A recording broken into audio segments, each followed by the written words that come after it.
છોટાઉદેપુર નગરપાલિકા હસ્તક ચાલતી SF હાઈસ્કૂલના 9 શિક્ષકોએ નગરપાલિકાના સત્તાધીશો પર બંધ બારણે નાણાં માંગ્યા હોવાનો આરોપ લગાવ્યો। નગરપાલિકાના સત્તાધીશો સામે પોલીસ ફરિયાદ નોંધવા ડીજીપીને પત્ર લખાયો છે, જેથી નગરપાલિકાના સત્તાધીશો સામે તપાસ સમિતિ બનાવવામાં આવી। 5 સભ્યોની ટીમ શિક્ષકોએ કરેલા આક્ષેપોની તપાસ કરશે। SF હાઈસ્કૂલના પ્રિન્સિપાલ ઉપર આક્ષેપ કરતા અચાનક પ્રિન્સિપાલ રજા પર ઉતરી ગયા અને તેને લઈને હવે સવાલ ઉઠી રહ્યા છે। નગરપાલિકાના ઉપપ્રમુખે તમામ આક્ષેપોને ખોટા ઠેરવ્યા। ઉલ્લેખનીય છે કે શિક્ષકોની મીટિંગમાં તેમની પાસેથી તેમના ફોન લઈ લેવાયા હતા, નાણાંની માગણી કરાઈ હતી, નાણાં નહીં આપે તો નોકરીથી કાઢી દેવાની ધમકી આપ્યાના આક્ષેપો થઈ રહ્યા છે। આ જે શિક્ષકો છે એ શિક્ષકોની પાસેથી લાંચ રૂપે પૈસાની માંગણી કરવામાં આવેલી હતી અને જો એ પૈસા ન આપે તો એમના ઉપર ધાક ધમકી કરી અને કાર્યવાહી કરવા માટે જણાવેલું હતું। આના કારણે આ શિક્ષકો છે એ શિક્ષકોએ બધે રજૂઆત કરી હતી। રજૂઆતની એક નકલ અત્રેની કચેરીમાં પણ એમને આપેલી હતી। અત્રે જે રજૂઆત મળેલી હતી એ રજૂઆતના અનુસંધાને અત્રેની કચેરી દ્વારા તાત્કાલિક અસરથી 5 સભ્યોની એક તપાસ ટીમની રચના કરી દેવામાં આવેલી છે। યુવરાજસિંહભાઈએ જે આક્ષેપો કર્યા છે એ આમ આદમી પાર્ટીના નેતા છે અને આ બોર્ડ જે છે છોટાઉદેપુર નગરપાલિકાનું એ ભારતીય જનતા પાર્ટીનું 25 વર્ષ પછી પ્રથમવાર આ બોર્ડ બનેલું છે અને એને બદનામ કરવાના સૌથી મોટા કાવતરા આ ચાલી રહ્યા છે। એ સમાજ સમિતિ આજે જે CL પર છે ને બધા રજા પર એટલે બધા આવ્યા છે કે ભાઈ આ માણસો છે નથી, મેં કીધું રજા પર છે, મેં CL પર છે। બીજી વાત છે કે સાહેબ અચાનક રજા પર તમારા પ્રિન્સિપલ કેમ રહ્યા એ તો ખબર નહીં સર, મને તો કાલે ચાર્જ મળ્યો કે તમારા નામે ચાર્જ છે ને મારી તબિયત નાદુરસ્ત છે એટલે હું રજા પર છું। બીજી વાત છે શિક્ષણ અધિકારી કચેરી તરફથી મને તપાસ સોંપવામાં આવી છે, એની તપાસ અમે ચાલુ કરી છે અને એને સ્ટેપ બાય સ્ટેપ જે વિગતો છે એ લઈને અમે તપાસ કરીએ છીએ અને કરીશું। સુરતમાં વર્ષો જૂની વસાહતોમાં પ્રાથમિક સુવિધાનો અભાવ જિલ્લા કોંગ્રેસ સમિતિ દ્વારા કલેક્ટરને રજૂઆત થઈ। બમરોલી, વડોદ, પાંડેસરા, સચિન JIDC, ઉધના, વરાછા જેવા પ્રાથમિક વિસ્તારોમાં અહીંયા મુખ્ય સુવિધાઓ જ નથી જોવા મળી રહી અને તેને લઈને આજે આ માંગ છે। આ વિસ્તારમાં કબજા રસીદ દ્વારા જમીન લઈ મકાનો બનાવવામાં આવ્યા। પાલિકા દ્વારા સરકારનો ઉલ્લેખ કરી સુવિધાઓ રોકી પરમિશન લાવો એવા બહાના બતાવવામાં આવતા હોવાના આરોપ આ લોકો લગાવી રહ્યા છે। વર્ષોથી ટેક્સ આપતા શ્રમિકો જોડે અન્યાય થઈ રહ્યો હોવાનો પણ કોંગ્રેસનો આરોપ છે। તાત્કાલિક ધોરણે જિલ્લા કલેક્ટર અને પાલિકા સંકલન કરી પ્રાથમિક સુવિધા પૂરી પાડે તેવી રજૂઆત થઈ।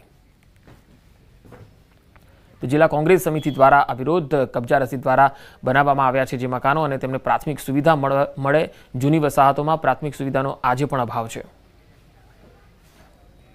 ભારતમાં આજથી iPhone 17 સિરીઝનું વેચાણ શરૂ થયું છે, જેમાં દિલ્હી અને મુંબઈમાં એપલ સ્ટોર્સની બહાર iPhone ખરીદવા માટે લોકોની કતારો છે। આ તસવીર તમે જુઓ, કેટલી કલાકોની કતારોમાં લોકો આ iPhone ખરીદવા માટે અહીંયા ઊભા છે, બેઠા છે અથવા તો રાહ જોઈ રહ્યા છે।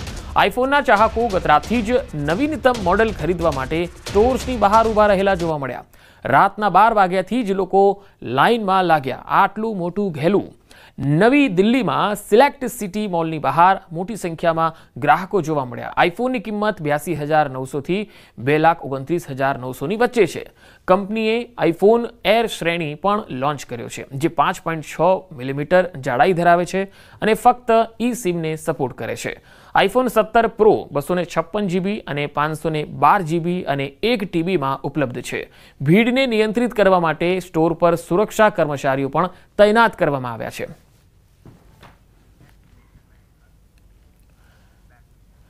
નવરાત્રિનો તહેવાર શરૂ થવામાં હવે ગણતરીના દિવસો બાકી છે, ત્યારે ગરબા આયોજન માટે પરવાનગી લઈને અધિક જિલ્લા કલેક્ટર દ્વારા જાહેરનામું બહાર પાડવામાં આવ્યું।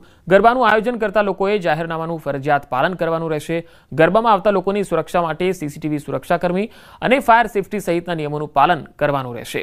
ગરબામાં એન્ટ્રન્સ અને એક્ઝિટનો ગેટ અલગ અલગ જગ્યાએ હોવો જોઈએ। પાર્કિંગની વ્યવસ્થા પણ પૂરતી રાખવાની રહેશે। એટલું જ નહીં, સાઉન્ડ સિસ્ટમ 12 વાગે બંધ કરી દેવી। 12 વાગે પછી માઇક તથા લાઉડસ્પીકર સિવાયના અન્ય વાજિંત્રોથી પણ ધ્વનિ પ્રદૂષણ ન થાય તેની તકેદારી ફરજિયાત બનાવાઈ છે। ટિકિટ, પાસવાળા ગરબાનું આયોજન અને પાર્ટી પ્લોટ, ક્લબ સહિતના ગરબા કાર્યક્રમો માટે SDMની મંજૂરી ફરજિયાત બનાવાઈ છે। નવરાત્રિ મહોત્સવ ટૂંક સમયમાં હમણાં આવી રહ્યો છે, એનું વ્યવસ્થિત રીતના આયોજન થાય અને લોકો ભાવ ભક્તિથી એની સાથે સાથે એને માણી શકે અને સુરક્ષા પણ લોકોની જળવાય અને કાયદાની વ્યવસ્થાને પણ જળવાય એ માટે જાહેરનામું બહાર પાડવામાં આવેલ છે। તે પ્રમાણે જે તે સક્ષમ સત્તાધિકારી જે છે એમની પાસેથી એમની મંજૂરી મેળવવાની થશે વિસ્તાર પ્રમાણે, અને જે સરકારશ્રીની વખતોવખતની સૂચનાઓ છે, સુપ્રીમ કોર્ટની ગાઈડલાઇન છે એ મુજબ એમાં દરેક ક્રાઇટેરિયા રાખવામાં આવેલા છે. તો આ તરફ ગરબા આયોજકોએ પણ મંજૂરી માટેની પ્રક્રિયા શરૂ કરી છે. આ અંગે ગરબા આયોજકોએ કહ્યું, ગરબા આયોજનમાં માર્ગદર્શિકાનું પાલન કરવા કટિબદ્ધ છે. ઝાયરા ડાયમંડ શક્તિ ઉત્સવ દ્વારા ખેલૈયાઓની સલામતીને લઈને પણ તૈયારીઓ કરાઈ છે. સરકારની ગાઈડલાઇનનું સમર્પણ પાલન કરીશું. સરકારની ગાઈડલાઇન પ્રમાણે અમે 3 વર્ષથી આ ગરબા કરી રહ્યા છીએ, એટલે દરેક સરકારના નિયમનો અમે પૂરતો ખ્યાલ રાખીએ છીએ અને પાલન કરીએ છીએ, અને કોઈ ખેલૈયાને કંઈ તકલીફ ના પડે અને કોઈ નિયમનું ઉલ્લંઘન ના થાય એવો અમે પૂરતો ખ્યાલ રાખીએ છીએ. નવરાત્રિને હવે ગણતરીના જ દિવસો નવરાત્રિને બાકી છે, ત્યારે નવરાત્રિમાં વરસાદની આગાહી વચ્ચે આયોજકોએ તમામ તૈયારીઓ કરી દીધી છે. નવરાત્રિમાં વરસાદને ધ્યાનમાં રાખીને ગરબા આયોજકોએ ખાસ વીમો ઉતરાવ્યો છે.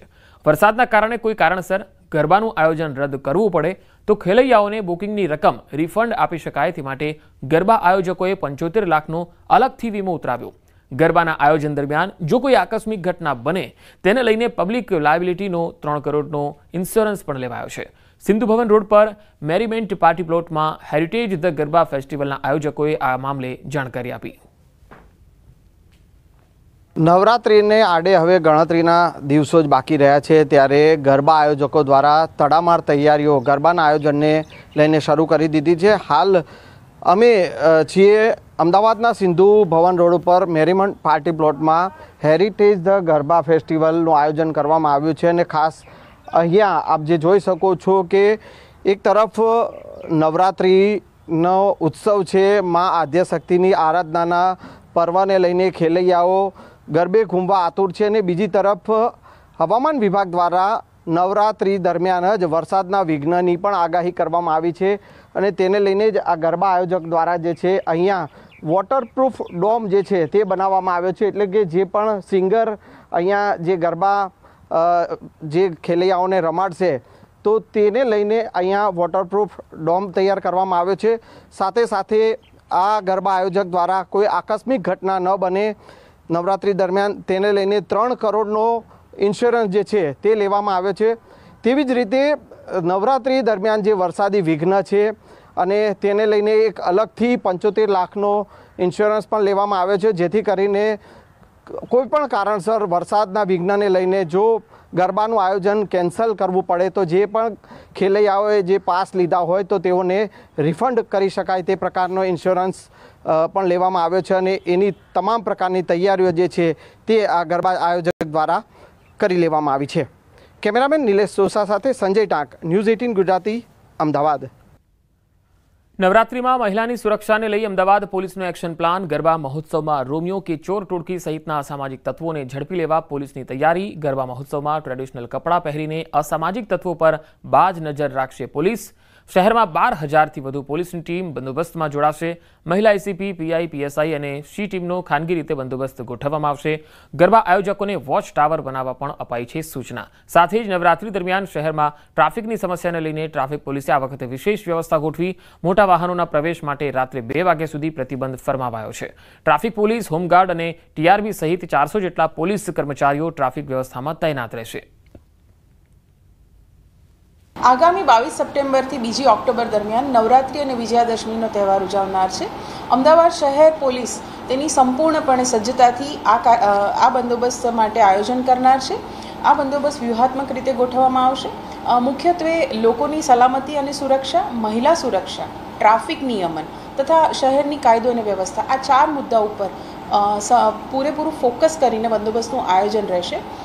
શહેરની અંદાજે 12,000 જેટલી પોલીસ ડિપ્લોય કરવામાં આવશે, જે પોલીસ સ્ટેશન લેવલે, ટ્રાફિક લેવલે, સી ટીમ વગેરેમાં અલગ અલગ પ્રકારે એનું બંદોબસ્તમાં ડિપ્લોયમેન્ટ થશે. મારા ડીસીપી, પીઆઈ, એસીપી કક્ષાના અધિકારીઓ જ્યાં જ્યાં પીક અવર્સ છે, જ્યાં જ્યાં ગરબાનું ટ્રાફિક જામની સમસ્યા છે ત્યાં ખડે પગે હાજર હશે. ટોટલ બંદોબસ્ત જોઈએ તો હોમગાર્ડ, ટ્રાફિકના બ્રિગેડના માણસો અને પોલીસના થઈ અને 400 જેવા કર્મચારીઓ ખડે પગે હાજર રહેશે. ટ્રાફિક પોલીસ ઉપરાંત પણ લોકલ પોલીસ પણ આ બંદોબસ્ત અર્થે હાજર રહે છે. છોટાઉદેપુરની સંખેડા તાલુકામાં કપાસ પકાવતા ખેડૂતો ફરી મુશ્કેલીમાં મુકાયા. કપાસ વેચાણ માટે ઓનલાઈન નોંધણી ફરજિયાત કરાઈ છે, જેમાં ખેડૂતોને મોબાઈલ એપ ડાઉનલોડ કરી 7/12ના ઉતારા અને આધાર કાર્ડ જેવા દસ્તાવેજ અપલોડ કરવાનું કહેવાયું છે. જો કે ગામડાના વિસ્તારોમાં ઇન્ટરનેટ અને ટેકનિકલ સમસ્યાના કારણે અનેક ખેડૂતો નોંધણી કરી શક્યા નથી. ખેડૂતોએ તંત્ર સામે રોષની લાગણી વ્યક્ત કરી. સંખેડા તાલુકાના કપાસ પકાવતા તમામ ખેડૂતો અહીંયા મામલતદારશ્રીને આવેદનપત્ર આપી જે સરકારશ્રી તરફથી જે મોબાઈલમાં એડ નાખી અને રજીસ્ટ્રેશન કરવા માટેની એમને જાહેરાત કરી છે એ તદ્દન ખોટી છે અને એનાથી ઘણા ખેડૂતો વંચિત રહી જાય તેમ છે અને એ એપ ડાઉનલોડ થતી નથી અને વારંવાર ખેડૂતો રજીસ્ટ્રેશન કરે છે પણ એ ફેલ જાય છે. એટલા માટે અમે આજે મામલતદાર સાહેબને જાણ કરી. કલેડિયા છે, હાંડોદ છે, બાદરપુર છે, 3 સેન્ટરો છે. સેન્ટરોમાં તમે માણસો મૂકો, માણસો કેમ મૂકતા નથી? તમારા જે અત્યારે જે સેક્રેટરી છે, ડ્રાઈવર છે, ક્લાર્ક છે, એકાઉન્ટન્ટ છે, એમને સરખો પગાર બી નથી આપતા અને તમે રાખતા બી નથી. તમે માણસો ભરો તો જેથી કારણે અમારા ખેડૂતોને જે નુકસાન જઈ રહ્યું છે અત્યારે એ નુકસાન ના જાય અને સમયે સમયે એમનો કપાસ જે વેચાણ થાય. તો નોંધણી પ્રક્રિયા 1 થી 30 સપ્ટેમ્બર સુધી ચાલશે. હજુ સુધી 90% જેટલા ખેડૂતો નોંધણીથી વંચિત છે. ખેડૂતોએ બેનરો સાથે મામલતદાર કચેરીએ પહોંચીને વિરોધ કર્યો. ગ્રામીણ વિસ્તારોમાં સેન્ટરો ઊભા કરવાની માંગ કરી. આ મુદ્દે કોંગ્રેસ પક્ષ દ્વારા પણ અલગ રીતે આવેદનપત્ર આપવામાં આવ્યું. એડવાન્સમાં સરકારને આ બાબતની માહિતી આપવા છે. આવેદનપત્ર દ્વારા અમે એવી માંગ કરી છે કે કલેડિયા, બાદરપુર અને હાંડોદ આ CCIના 3 કેન્દ્રો છે. આ 3 કેન્દ્રો પર કપાસ નોંધવા માટેના ખેડૂતોનો કપાસ નોંધવા માટેની વ્યવસ્થા ઊભી કરવામાં આવે તો અમારા ખેડૂત કપાસ એમની નોંધણી કરવા માટે તૈયાર છે.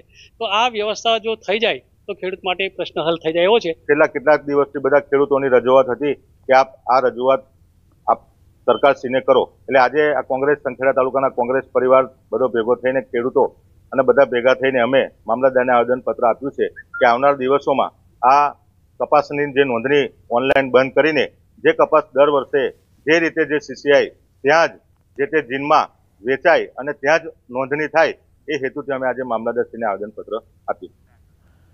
નસવાડીમાં શાકભાજીના પાક પર ખેડૂતે ટ્રેક્ટર ફેરવી દીધું. ભારે વરસાદથી હાલ આવે ને ગરી જાય, હાલ આવે ને ગરી જાય. નાકાના શહેરે નીચાણવાળા ભાગમાં બધી રીંગણ ઉકાઈ ગઈ. છોટાઉદેપુરના નસવાડીમાં સતત વરસાદને કારણે ખેડૂતોની માઠી દશા બેઠી. નસવાડી નજીક આકોના ગામે રીંગણની ખેતી કરતા ખેડૂતોને મોટું નુકસાન થયું. સીમમાં રીંગણના ઊભા પાકમાં ખેડૂતે ટ્રેક્ટર મારી દીધું. ખેડૂતના જણાવ્યા મુજબ સતત વરસાદને કારણે રીંગણના પાકની પથારી ફરી ગઈ છે. ઉપર લાગ આવે ત્યારે વરસાદ પડતા ફૂલ ખરી પડતા, જેને લઈને રીંગણની ખેતીનો સમય નીકળી જતા તેમાં નુકસાન થયું, જેથી ખેડૂતને આખા ખેતરમાં ઊભા છોડને ઉખેડી નાખવા માટે મજબૂર બનવું પડ્યું. ખેડૂતો સરકાર પાસે વળતરની માંગ કરી રહ્યા છે. વીજ ધાંધિયાથી દ્વારકાના ખેડૂતો કંટાળી ગયા. વીજ સબસ્ટેશને કર્યો હલ્લાબોલ. દ્વારકામાં વારંવાર વીજ ધાંધિયાને લઈને ખેડૂતો પરેશાન થયા. ભાણવડ તાલુકાના 10 થી 15 જેટલા ગામમાં સતત વીજ પુરવઠો ખોરવાતા ખેડૂતોમાં રોષ ફાટી નીકળ્યો. મોટા ગુંદા ગામ પાસે આવેલા 66 kVના સબસ્ટેશનનો ખેડૂતો દ્વારા ઘેરાવો કરવામાં આવ્યો. હાલ મગફળી સહિતના પાકો માટે સિંચાઈ ખૂબ જરૂરી છે, ત્યારે વીજ ધાંધિયાને કારણે પાક ખરાબ થવાની ભીતિ છે. ખેડૂતો તાત્કાલિક વીજ પુરવઠો શરૂ કરવાની માંગ સાથે સબસ્ટેશન ખાતે એકત્રિત થઈ ગયા. જો સમયસર વીજ પુરવઠો નહીં મળે તો ઉગ્ર આંદોલનની ખેડૂતોએ ચીમકી પણ ઉચ્ચારી છે. ટેકાના ભાવે નોંધણી રદ થતા રાજકોટના ખેડૂતોનો હોબાળો. કામ ધંધા છોડીને કલાકો સુધી લાઇનમાં ઊભા રહ્યા બાદ ટેકાના ભાવે મગફળીના વેચાણ માટે નોંધણી કરાવી અને હવે નોંધણી રદ થયાના મેસેજ આવતા રાજકોટ જિલ્લાના ખેડૂતોના પગ તળેથી જમીન ખસી ગઈ. મોટી સંખ્યામાં ખેડૂતોએ ભેગા થઈને હોબાળો મચાવ્યો. ઉપરથી સેટેલાઇટ દ્વારા કરવામાં આવતા સર્વેના કારણે રાજકોટના અનેક ખેડૂતોને મુશ્કેલીનો સામનો કરવો પડી રહ્યો છે, કેમ કે આ ખેડૂતોએ ટેકાના ભાવે મગફળી વેચવા માટે નોંધણી તો કરાવી છે, પરંતુ હવે મેસેજ આવ્યો કે સર્વે નંબર સાથે તેમણે દર્શાવેલી જમીનમાં મગફળીનો પાક મેચ નથી થતો, જેથી હવે ફરી નોંધણી કરવા માટે ખેડૂતો ધક્કા ખાઈ રહ્યા છે. કચેરીઓમાં પણ કોઈ જવાબ દેતું નથી. ત્યારે મગફળીનો પાક તૈયાર થઈ ગયો છે. હવે વેચવાનો સમય આવ્યો ત્યારે જ તંત્રના પાપે ખેડૂતોની સૂડી વચ્ચે સોપારી જેવી હાલત થઈ ગઈ છે. આ તરફ જસદણના આટકોટ, સાણથલી, મોટા દડવા, ખારચિયા સહિતના ગામોમાં ખેડૂતોના રજીસ્ટ્રેશન પર રદ થતા ખેડૂતો મૂંઝવણમાં મુકાયા છે. ખેતરોમાં મગફળીનો પાક તૈયાર હોવા છતાં રજીસ્ટ્રેશન રદના મેસેજ આવ્યા હોવાના આક્ષેપ. પાદરામાં દુષ્કર્મ હત્યાના આરોપીના માતા પિતા ગામ પહોંચતા લોકોએ ઘેર્યા. વડોદરાના પાદરા તાલુકાના ચાણસદ ગામે દુષ્કર્મનો આરોપી ઘર પર ગ્રામજનો દ્વારા તોડફોડ કરવામાં આવી. પાદરા તાલુકાના ચાણસદ ગામે વર્ષ 2019માં આરોપીએ ગામની જે યુવતીનું દુષ્કર્મ કરી તેને મોતને ઘાટ ઉતારી હતી. આ ચકચારી ઘટનામાં આરોપીને જેલવાસ પણ થયો હતો. ત્યારે આરોપી જયના માતા પિતા મકરપુરથી ચાણસદ ગામમાં જતા ભારે હોબાળો મચી ગયો. જેલમાંથી છૂટ્યા બાદ પણ આરોપી આવા કૃત્યો કરતો હોવાના આક્ષેપો સાથે ગ્રામજનોએ તેના ઘર પર તોડફોડ કરી હતી. આ હોબાળા બાદ ગામમાં વાતાવરણ તંગદિલી ભર્યું બન્યું. લોકો સાથે પોલીસ પણ ઘટના સ્થળે પહોંચી ગઈ અને મામલો શાંત પાડ્યો. એક સમયે લોકોના હોબાળા અને આરોપીના પરિવાર સામે આક્રોશને લઈને લોકો મોટી સંખ્યામાં ભેગા થયા. પોલીસે પરિવારને પોલીસ વેનમાં બેસાડી ત્યાંથી રવાના થતા બાદમાં મામલો શાંત પડ્યો. ચાણસદ ગામે આવેલા આરોપીના પરિવારને ગામમાં ન રહેવા દેવા તેમજ આરોપીને ફાંસીની સજાની માંગ